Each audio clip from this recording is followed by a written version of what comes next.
समाजाची 40 वर्षापासूनची मागणी आज पूर्ण झालेली आहे.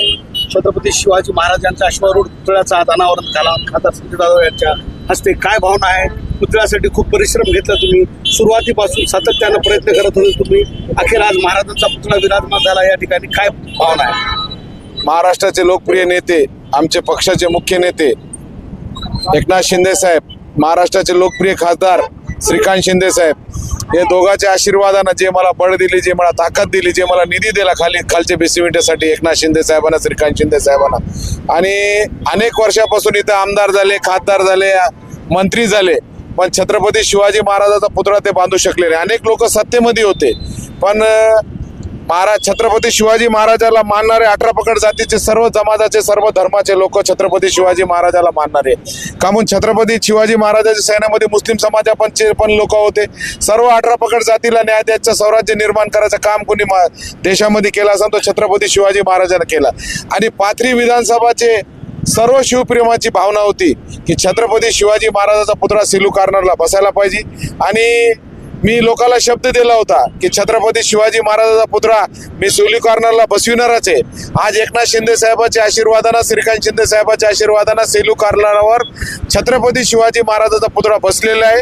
आणि मी असं सांगितलं होता की मी आमदार झालो तर मी आमदारकीची शपथ नंतर घेईन, पहिले छत्रपती शिवाजी महाराजाचा पुतळा सेलू कॉर्नरला बसवीन, त्याच्यानंतर माझी पुढची वाटचाल छत्रपती शिवाजी महाराजाचा आशीर्वाद घेऊन छत्रपती शिवाजी महाराजाचा आशीर्वाद घेऊन माझे विधान परिषदची पुढची वाटचाल मी आज चालू ठेवलेली आहे. आणि आज शपथ घ्यायला मी मुंबईला जाणार आहे. छत्रपती शिवाजी महाराजाचा आशीर्वाद घेऊन मी शपथ घ्यायला मुंबईला आज जाणार आहे. माझी मनापासूनची इच्छा पूर्ण झालेली. संजय राऊतचं काम झालेलं आहे, त्याला कामच काय राहिलेलं नाही. संजय राऊत साहेब काय, त्यांना दुसरं काय काम आहे त्यांच्याकडे? आता ते जितका बोलणार तितकं आमच्याकडे लोक येणार. आता 6 खासदार आले, आता 14 आमदार येणार लवकरच. ते आता ऑपरेशन टायगर 2 चालू होणार आहे. आणि मला तर वाटते ते आदित्य ठाकरेच आमच्या पक्षात यायला नाही पाहिजे, हे मला भीती आहे. साहेबाला सांगावं लागेल त्याला येऊ नको म्हणून. येणार आहेत काही 14 आमदार येणार आहे, अजून लोक येणार आहे, अनेक नगरसेवक येणार आहे. अहो, एकनाथ शिंदे साहेबांवर विश्वासच तितका आहे लोकांना. छत्रपती शिवाजी महाराजाला मानणारा एक कोणी नेता असेल महाराष्ट्रामध्ये ते आज ज्योतिताई वाघमारे, मागासवर्गीय कुटुंबामधली माझ्या बहीणला त्यांनी खासदार केला. सामान्य अल्पसंख्याक कुटुंबामधला सईद खानला 4 वर्ष अगोदर कोण ओळखत होता? आज शहीद खानला महाराष्ट्र ओळखते. कोणामुळे ओळखते? एकनाथ शिंदे साहेब, श्रीकांत शिंदे साहेबांमुळे ओळखते. असे लोक 18 पगड जातीचे लोक एकनाथ शिंदे साहेबांना आमदार केले, खासदार केले. हे शिकवण छत्रपती शिवाजी महाराजाला घेऊन एकनाथ शिंदे साहेब महाराष्ट्र पुढे नेत आहे. आणि विकास खरं कोणी करत असेल महाराष्ट्रात तर एकनाथ शिंदे साहेब करत आहे. अडथळे होते ते. आता मंत्रालयाची परमिशन आम्हाला भेटलेली 6 महिने झाले, पण आम्हाला कलेक्टर परमिशन देत नाही, SP परमिशन देत नाही. आज मंत्रालयाचं पत्र मी तुम्हाला आता देऊ शकतो, माझ्या व्हॉट्सअपवर आहे. मंत्रालयाची परमिशन येऊन 6 महिने झाले. आमचे मिटिंगा झाले, आमचे इथले आमचे सन्माननीय नगराध्यक्ष, आमचे बंधू, सन्माननीय आमचे सगळे नगरसेवक, जिल्हा परिषद सदस्य, आमचे कार्यकर्ते, विधानसभा प्रमुख, आमचे बालू कुराडे साहेब असू द्या, आमचे शैलेश कत्रवार साहेब असू द्या, आमचे सगळेच शिवप्रेमी जितके इथले तालुक्याचे मतदारसंघाचे सगळे लोक होते, त्यांनी खूप परिश्रम केला की परमिशनसाठी. पण आता काय राजकीय लोकांना त्यांचे बळ वापरून ते परमिशन रोखून ठेवली होती. पण आज देवाच्या कृपेने मी आमदार झालो.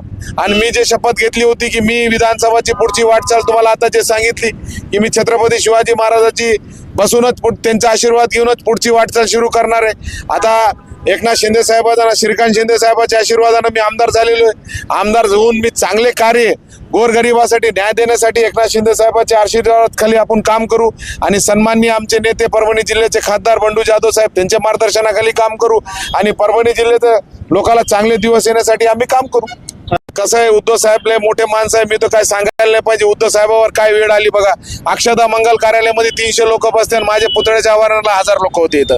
मी एक एकनाथ शिंदेचा शिलेदार छोटा माणूस.